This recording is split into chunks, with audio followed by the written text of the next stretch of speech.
और आज मोदी की लोकेशन से सिर्फ 300 किलोमीटर दूर मेरठ में बैरिस्टर ओवैसी भी एक्टिव थे। बार बार मोदी मोदी कर रहे थे, लगातार योगी को कोस रहे थे। आज खुलकर कहा 22 में AIMIM के लिए यूपी का किला पक्का।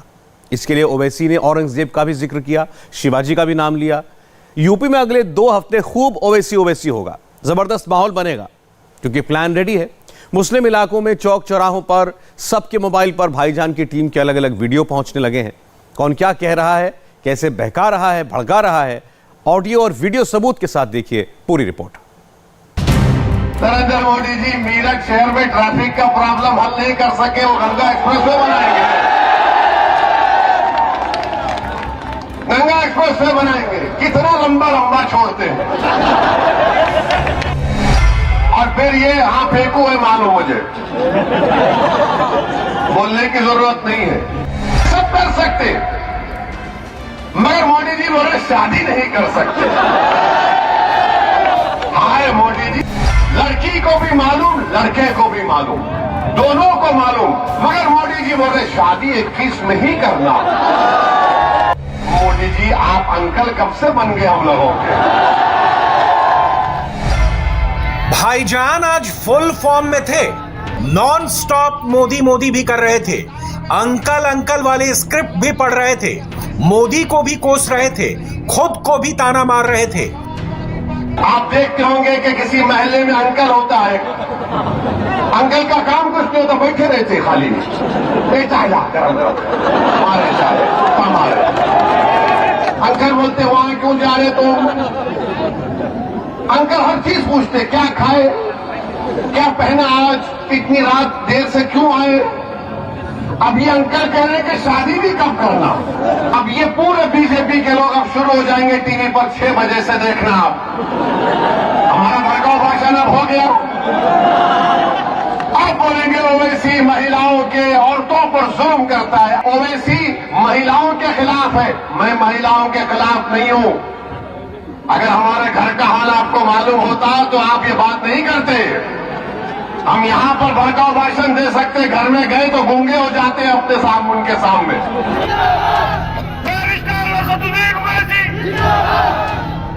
आज बैरिस्टर ओवैसी का लोकेशन वैसे तो मेरठ था, लेकिन फोकस शाहजहांपुर से लेकर यूपी के मुस्लिम मोहल्लों पर था।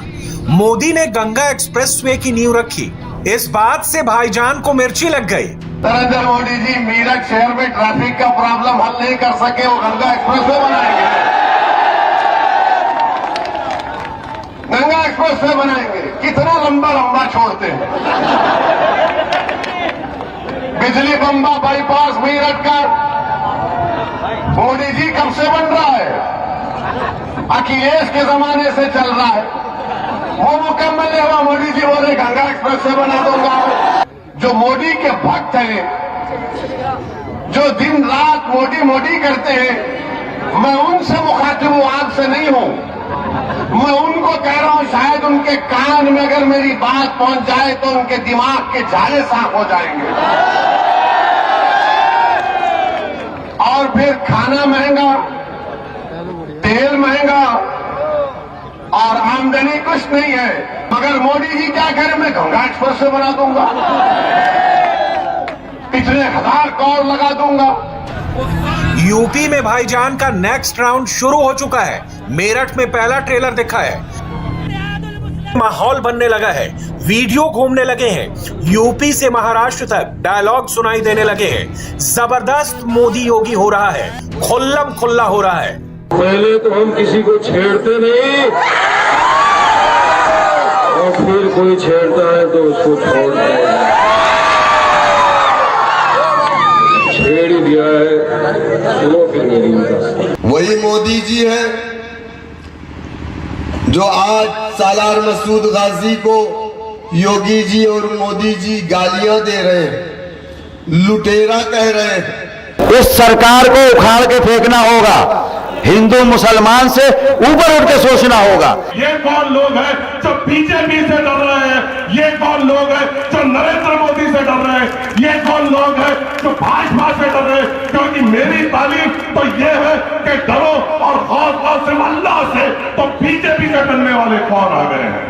क्या हम इतने कमजोर हैं कि कोई हमें भाजपा के नाम से डराते, नरेंद्र मोदी के नाम से डराते, तो दुनिया में हम डर जाएंगे। यूपी के सियासी मंचों पर, सड़कों पर, गली मोहल्लों में नेता भी हैं, पब्लिक भी है, एक्शन भी है, रिएक्शन भी है, ऑन कैमरा धमकी भी है, CAA NRC का टेप भी ऑन हो चुका है। मैं मुस्तकिल आवाज उठाऊंगी और बोलूंगी, चाहे मेरी गर्दन को काट दिया जाए, ठीक है? और मैं डरने वाली किसी से नहीं। सलमान अपने घर में अपना वोट रख लेगा, लेकिन आप सारे लोगों को नहीं देगा, क्योंकि अभी तक आपने हमारे लिए कुछ नहीं किया है, कुछ नहीं। चाहे शाहीन बाग हो, सबसे बड़ा प्रोटेस्ट CNRC का था, उसमें किसी ने साथ नहीं दिया। आज आपने उन किसानों का वोट लेने के लिए उन किसानों का साथ दिया, लेकिन मुसलमान को आपको पता था मुसलमान आपके गुलाम है, आपके चमचे हैं, वो तो देंगे ही देंगे। हम चाहे आप उनका NRC में साथ दे चाहे ना दे, वो आपके चमचे बन चुके, वो आपके गुलाम बचे, तो अब नहीं चलेगी गुलामी। भाईजान के लिए जब भीड़ जुटती है तो जमकर ओवैसी होता है। अखिलेश को ताने मारे जाते हैं, नई नई कहावतें सुनाई जाती हैं। गंगाधर ही शक्तिमान है, शक्तिमान ही गंगाधर है जैसे एग्जाम्पल दिए जाते हैं। अखिलेश चराए जाए भैंसी, यूपी में लड़िए वैसी, वो वापस जाके भैंसी चराए अपने वाले टाइम पे दारुसलाम पे कटोरा लेके भीख मांगेंगे। वो सपा है वही बीजेपी, गंगाधर ही शक्तिमान है, गंगाधर ही शक्तिमान है। साहब एक ब्रांड है, और जो ब्रांड को पहचानता है वही ब्रांड को पहचानता है। ये बाप का हिंदुस्तान है जो हमको पाकिस्तान भेजेंगे। 2022 में बगैर MIM के किसी की सरकार नहीं बनेगी, और जिसकी सरकार बनेगी उसकी हत्थे से काटेंगे, क्योंकि पतंग चुनाव निशान है। अपनी हत्थे से कटेगी, कन्ने से बहुत काटी, अपनी हत्थे से काटेंगे। सुल्तानपुर से मुजफ्फरनगर तक हर रोज नॉन स्टॉप जलसे हो रहे हैं। बहुत कुछ कहा जा रहा है, हाई पिच पर फैलाया जा रहा है। AIMIM के प्रदेश अध्यक्ष शौकत अली अब सीधा हमला प्रधानमंत्री पर करने लगे हैं। बाबर और औरंगजेब वाले स्क्रिप्ट पढ़ने लगे हैं। एक सैंपल ये रहा। ये वीडियो तेजी से वायरल हो रहा है। कहा गया कि औरंगजेब लुटेरा था। अरे 800 साल तक यहाँ पर मुसलमानों ने हुकूमत की, और तुम्हारी जो भी मंदिरें ऐतिहासिक तारीखी है उसका रिकॉर्ड 200 साल पुराना, 100 साल पुराना, 300 साल पुराना, 400 साल पुराना, 500 साल पुराना, 600 साल पुराना है। तो फिर वो हुकूमत किसकी थी? मुसलमानों की थी। तो फिर ये इल्जाम मुसलमानों पर क्यों? मुसलमानों ने अपनी हुकूमत में तुम्हें इजाजत दिया, तुमने मनादिर को बनाया, हमने कभी रोका नहीं। तारीख शाहिद है कि औरंगजेब ने भी मंदिर बनाने के लिए पैसे दिए, जमीन दिए, लेकिन इल्जाम हम पर लगाया जाता है लुटेरा, बाबर लुटेरा, औरंगजेब लुटेरा। अरे लूट के कहां ले गए? लुटेरे तो वो दो गुजराती हैं जो देश को लूट रहे हैं। लुटेरे तो वो गुजराती है जो देश को बेच रहे हैं। इधर एक शेर है अकेला, जौनपुर में 50,000 लोगों की भीड़ थी जब हमारा शेर आया था, और 2 दिन से भैया जी वहीं पर है, दूध में पानी मिला रहे हैं, बता रहे नहीं दूध में पानी नहीं है। सबने कहा शौकत बता के गया है कि तुम लोग मिलाते जरूर हो। भाईजान ने सोशल मीडिया से लेकर ग्राउंड जीरो तक माहौल सेट कर दिया है। महाराष्ट्र से यूपी तक AIMIM के सारे प्लेयर्स एक्टिव हो चुके हैं। सियासी जलसा कहीं भी हो, कोई भी हो, यूपी का जिक्र हो ही जाता है, भाईजान की बात आ ही जाती है। हिंदुस्तान में नहीं, पूरी दुनिया में सुनाई दे रही है। एक ही नारा लगाते हैं जब असद ओवैसी को देखता है, देखो देखो कौन है। ये नारा उनके लिए है, हिंदुओं के लिए है। हम डरने और घबराने वाले नहीं है, किसी के बाप से भी नहीं डरने वाले। मोदी जी हमारे देश के प्रधानमंत्री हैं, सबके प्रधानमंत्री हैं मोदी। पिछले 2 दिन से अपनी कॉन्स्टिट्यूएंसी की यात्रा पे निकल गए वाराणसी। अब मैं देख रहा हूँ टीवी पे, आप सब भी देख रहे हो कि हर चैनल जहां चालू करो वही दिखा रहा है कि मोदी जा रहे हैं, कोई सामने है नहीं, हाथ दिखा रहे हैं, चलते जा रहे हैं। अरे साहब, 800 करोड़ रुपया खर्चा कर दिया, मगर मोदी जी वहां गए एज द प्राइम मिनिस्टर अपने देश, प्रधानमंत्री देश, जिन्होंने संविधान की शपथ ली, संविधान की शपथ लेकर प्रधानमंत्री बने, और वहां पर जाकर आप एक कम्युनिटी को लुभाने की बात कर रहे हो। ये जाके किसको दिखाना चाहते हो आप, किसको खुश करना चाहते हो आप? पहले वीडियो बनता है, फिर हैशटैग चिपकाए जाते हैं। मिशन उत्तर प्रदेश 2022 के साथ AIMIM उत्तर प्रदेश का नारा बुलंद होता है और हैदराबादी भाईजान के किस्से सुनाए जाते हैं। अरे हमारे लीडर जिस दिन रोड शो शुरू कर देंगे ना, तुम्हारे पास 1 करोड़ की बस है भाई, तुम्हारे पास दौलत है, 4 बार सत्ता में थे, तुम्हारे अब्बा के पास आय से अधिक संपत्ति है, तुम्हारे परिवार में 30-30, 40-40 लोग MP, MLA, राज्यसभा कौन कौन सी पोस्ट पे रहते, तुम्हारे जीते हुए MLA हैं, हारे हुए MLA हैं, MP हैं, मिनिस्टर हैं, बावजूद उसके तुम्हारी जनसभा में कितने लोग? 500 रुपया प्लस नाश्ता। यहां तो ना पैसा और ना नाश्ता। किसको देखने आते, किसको सुनने आते? इनको सुनने आते। किसको? हैदराबाद वाले भाईजान को सुनने आते हैं। इस वक्त बैरिस्टर ओवैसी एक अलग लेवल पर बैटिंग कर रहे हैं। हैदराबादी भाईजान को PM बनाओ का शोर है, शौकत अली को CM बनाओ पर जोर है, और इसीलिए हर सभा में शौकत अली, मोदी, योगी तो करते ही हैं, कांग्रेस से लेकर अखिलेश तक किसी को नहीं छोड़ते। जब 1992 में मस्जिद शहीद हुई, तब मुसलमान जागा, बोले हाशिमपुरा हमने बर्दाश्त कर लिया। मुरादाबाद की ईदगाह याद है आपको ना? 1980 में मुरादाबाद की ईदगाह में 5400 लोगों को ईद के दिन गोलियों से भून दिया गया। किसकी हुकूमत थी उत्तर प्रदेश में और मरकज में? कितनों को इंसाफ मिला? और वो भी एक प्री प्लान तरीके से। हाशिमपुरा के मुस्लिम नौजवानों को रात को 12 बजे PSC वैन में उठा करके ले जा करके गंग नहर पे गोली मार दी गई। किसकी हुकूमत थी? AIMIM के हर मंच पर अलग अलग कैरेक्टर होते हैं, सब डे बाय डे बदलते रहते हैं, सबका रोल फिक्स्ड रहता है, मगर सबकी स्क्रिप्ट सेम रहती है, और हर स्क्रिप्ट में ओवैसी फैक्टर ही रूल करता है कि बैरिस्टर के हाथों में सत्ता दी जाए ताकि वो इंसाफ कायम कर सके।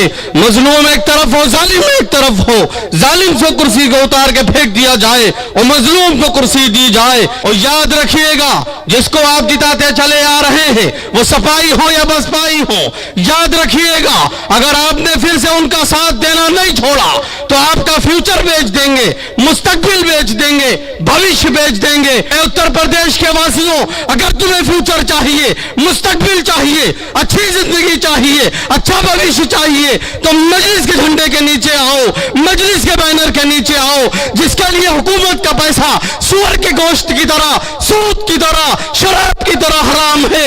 मजलिस चंचल पाक है, मजलिस साफ और शफाफ है, मजलिस के लोग दिल के पाक है, मजलिस कुलर रखती है, मजलिस दर्द रखती है। आपका इंसानियत का बताओ कानपुर के वासियों कि यहाँ की विधानसभा की सीट किसको दोगे आप? मजलिस को दीजिएगा, उसके बाद फिर देखिए कि कैसा हैदराबादी निजाम यहाँ कायम होता है।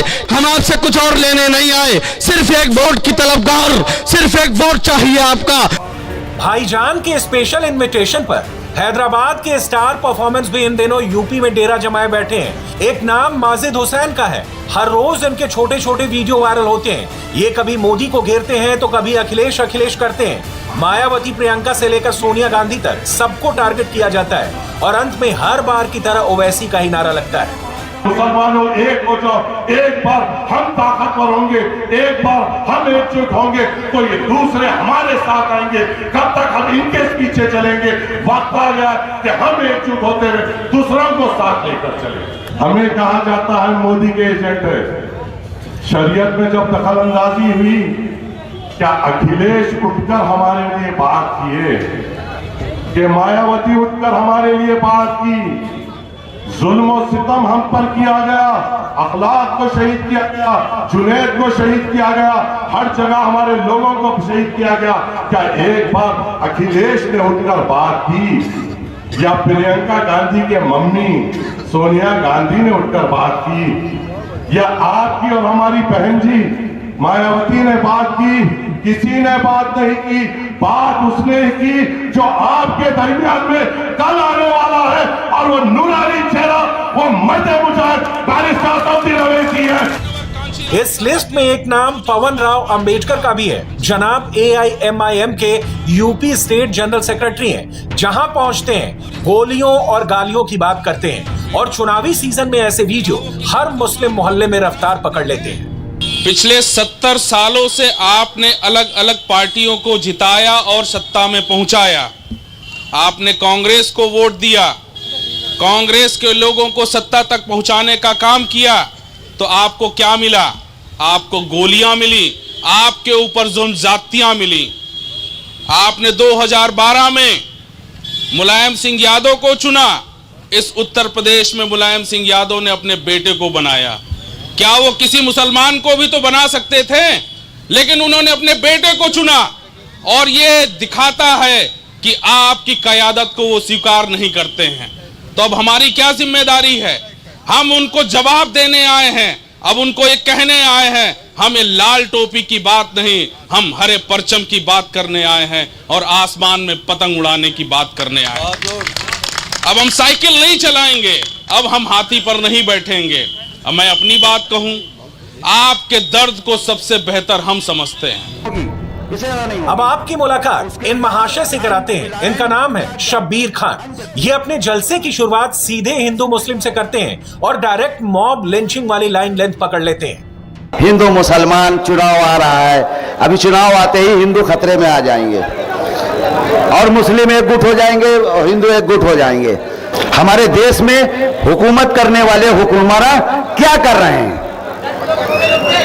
हिंदू कम्युनिटी में हिंदू हृदय सम्राट कहे जाने वाले लोग, मुस्लिम कम्युनिटी में मुसलमानों के दुश्मन कहे जाने वाले लोग कर क्या रहे हैं? इस देश के लिए कर क्या रहे हैं? जब से सरकार बनी है 2014 से 90 से 95 माउथ लिंचिंग हुई है ओनली।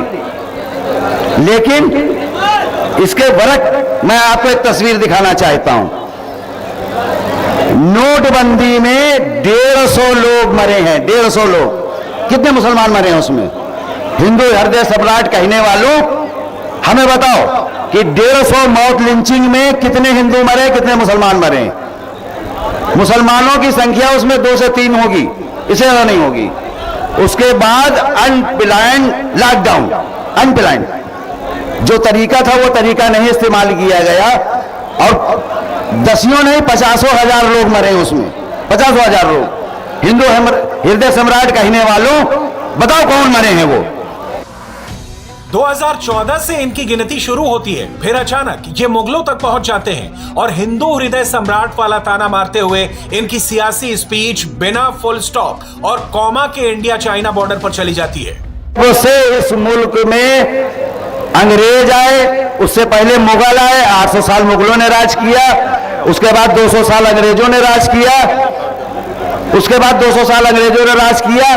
आज तक ऐसा नहीं हुआ कि हमारे देश के हिंदू भाइयों को मरने के बाद कुत्तों ने नोचा हो। आज तक ऐसा नहीं हुआ। इस हिंदू हृदय सम्राट में बचाव हो गया। 37,000 वर्ग किलोमीटर में चाइना घुस के बैठा है, 37,000 कुछ।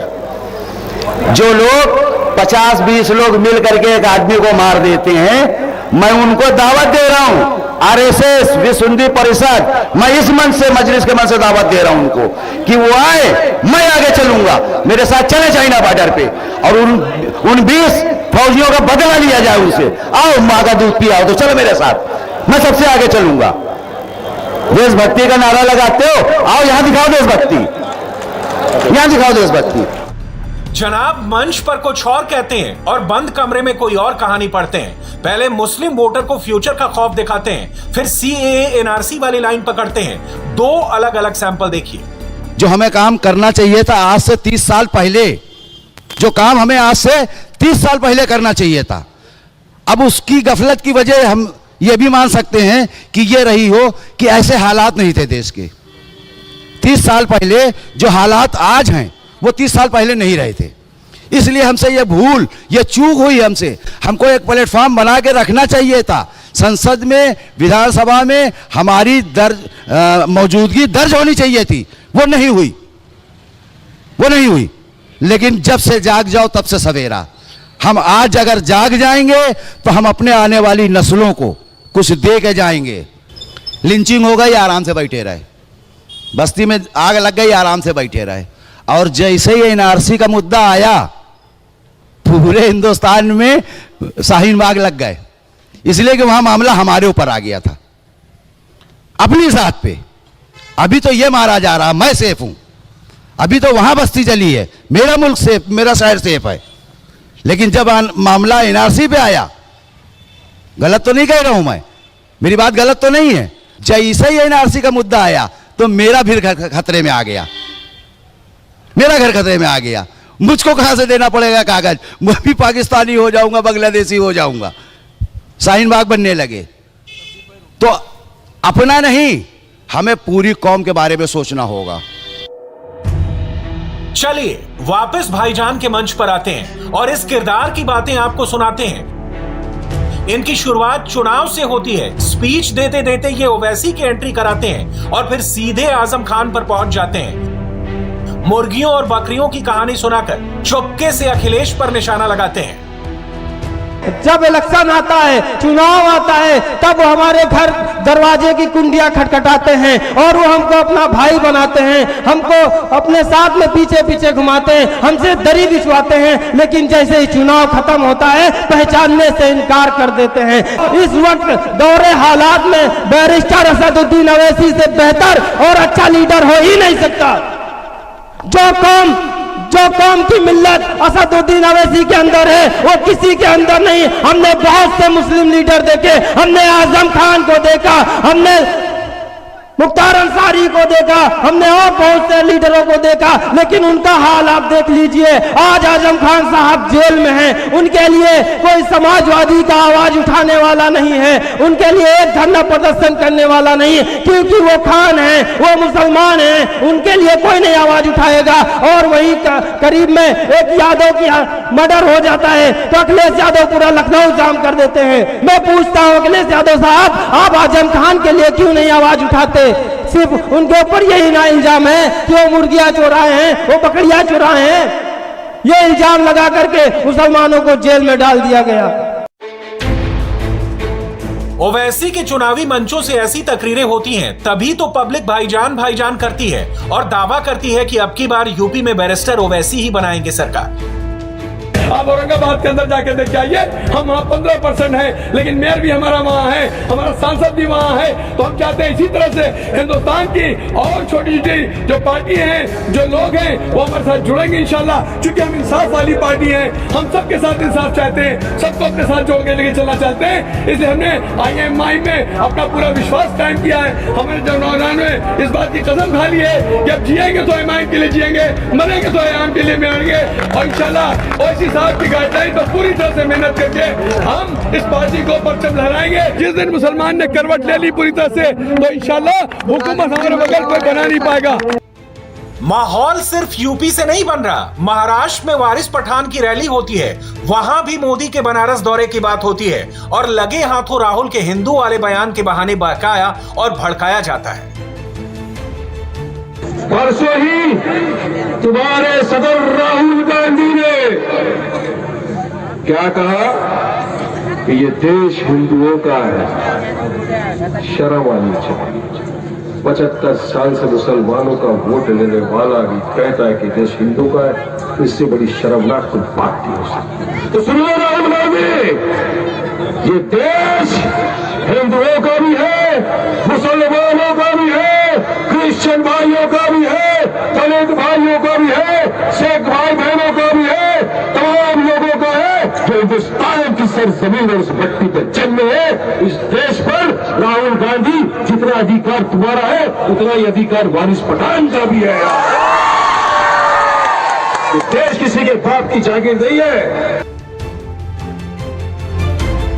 हैदराबादी भाईजान के अगले 2 हफ्तों का शेड्यूल आ चुका है। 19 दिसंबर को बिजनौर, 25 दिसंबर को फिरोजाबाद और 1 जनवरी को सहारनपुर में ओवैसी गरजेंगे। और इतना तय मानिए कि बैरिस्टर ओवैसी ने आज जो बम फोड़ा है वो अगले 2 हफ्तों तक यूपी में चलेगा और भाईजान के हर चुनावी मंच से यही डायलॉग सुनाई देगा।